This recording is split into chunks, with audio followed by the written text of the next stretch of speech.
Report? Sure, go ahead. Well, citizens of Monterey Park, we did have a meeting today, as a matter of fact, and the people that were present at the meeting was Home Depot's representatives, the developers' representatives, Nucure representative. Nucure is the group of polluters. They had an attorney representing them today.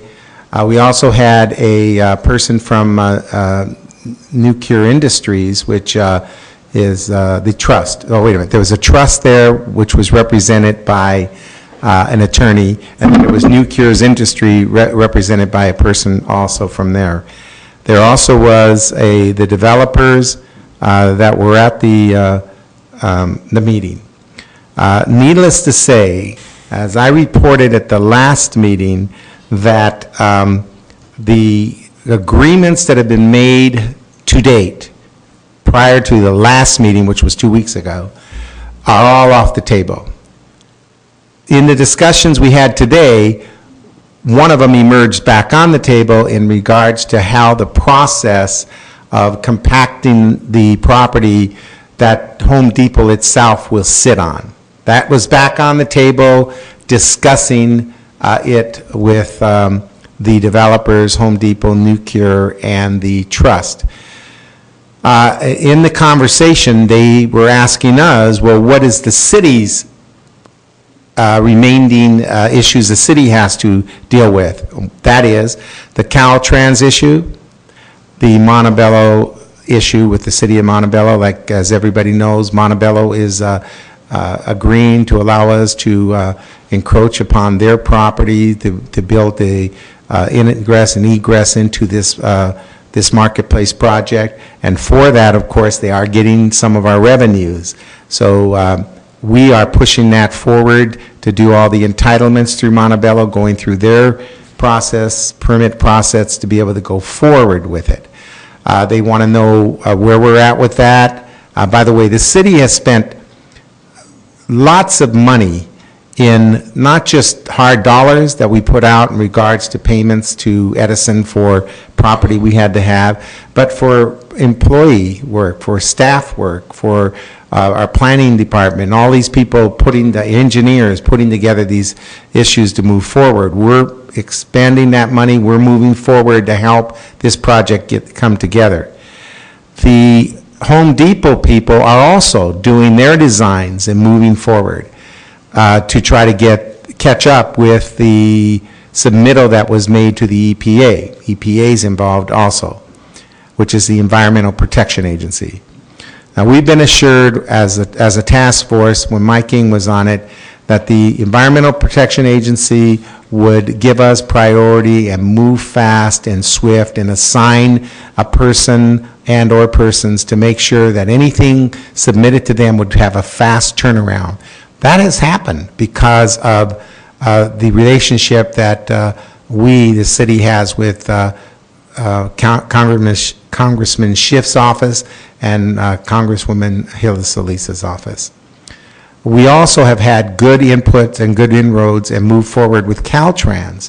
And again, that's because of Judy Chu's involvement with the state of California and now Mike King involvement. And I'm sure they both are hopefully pushing this together for the benefit of what we all want, and that is this power center with a Home Depot, the Target, and all the wonderful tenants we want. The bottom line of today's meeting is, I seem to think, after sitting there for 2 hours and listening to this Nucure group, the trust, actually, the trust, you know, asking, well, where are we with this, and where are we with that, and where are we with this? Well, I thought, well, you know what? Where are you with your sale? Did you come to a sales price agreement? Oh, that's confidential. We can't discuss that with you. Well, at the last meeting, at the last city council meeting, I was very angry about the fact that the marketplace negotiations have fell apart, and that we were told by Home Depot's representative that the sales price, purchase price, is off the table. That's really serious stuff. That means contractually, Home Depot has no leg to stand on, not so ever. They have no contract in writing to the purchase price of this property. So the millions of dollars they've spent, the millions of dollars the city has spent, and the millions of dollars that the previous developer has spent, if any of it's any salvageable, is not controlled by the people spending the money. It's controlled by the trust, which is not even giving a sales price.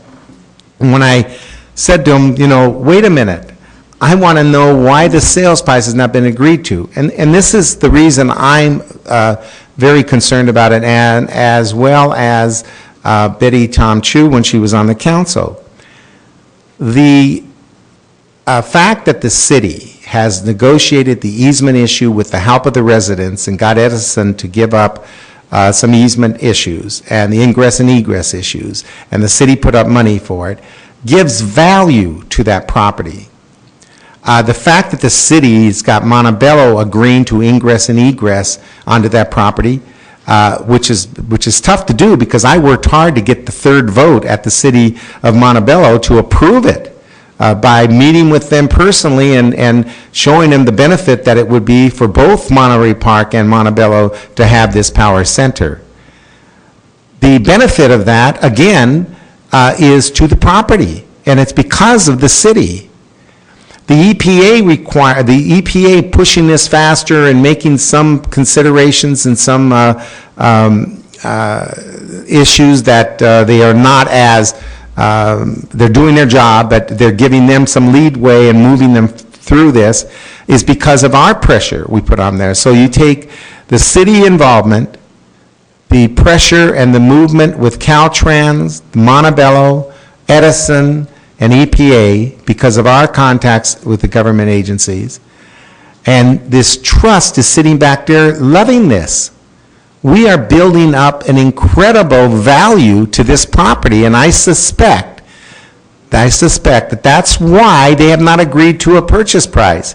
And I've said the purchase price should remain the same as the purchase price agreed upon by the original developer, and any benefit that the city has gotten in what they have done should, number one, give the city back their money, but it should benefit the developer. If anything, it should benefit the developer.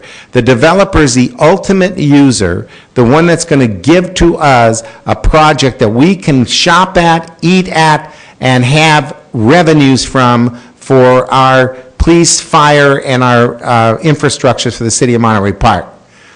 When I found out today, near the end of the meeting, that they still have not agreed upon, that the price that they did agree upon a few months ago, or several months ago, was off the table, and there is no agreed upon price then, I actually got up and said, there's no reason for me to sit in this meeting any longer if you don't have an agreed upon sales price, because what I'm going to recommend to the citizens of Monterey Park is to, and of course we put this on kind of hold, I'll tell you what's going on, is to demonstrate, to get the same 8,000 plus people that have answered the letters for the Edison company and get them to show up out there on a Saturday or Sunday with placards up about the different polluters, and we'll give you the names of them. They're well-known corporations throughout the United States that would be totally embarrassed if we're out there saying they are holding up a project, they have double-crossed the city of Monterey Park, and that there is not going to be this project that has been promised to the citizens of Monterey Park. I think the residents of Monterey Park are so angry about this, and if we do the right promoting, could get them out there to do that. After I left the meeting, they shortly adjourned a few minutes later, and I did talk to Chris Jeffers, and Chris did inform me that maybe what we would do is go back to them with a cutoff date, and we haven't decided that yet. I think we're going to be discussing that. A cutoff date of either 30 days, 60 days, no more than 90 days, that they either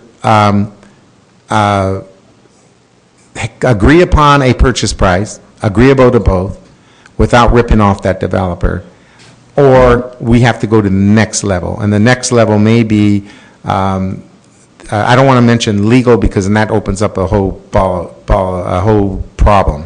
But I will mention demonstrations by residents of Monterey Park coming out and showing the trust in these major polluters out there, which a lot of them are oil companies that are now gouging us at the pumps, showing them that they can't treat us the way they are and have us enhance the value of that property and turn around and benefit it for themselves. That is not going to happen as long as I'm on this council.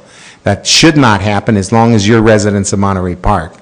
And so that's my report right now. We are at a crisis with the marketplace development at this point that needs to be dealt with firmly, without wavering, as soon as possible.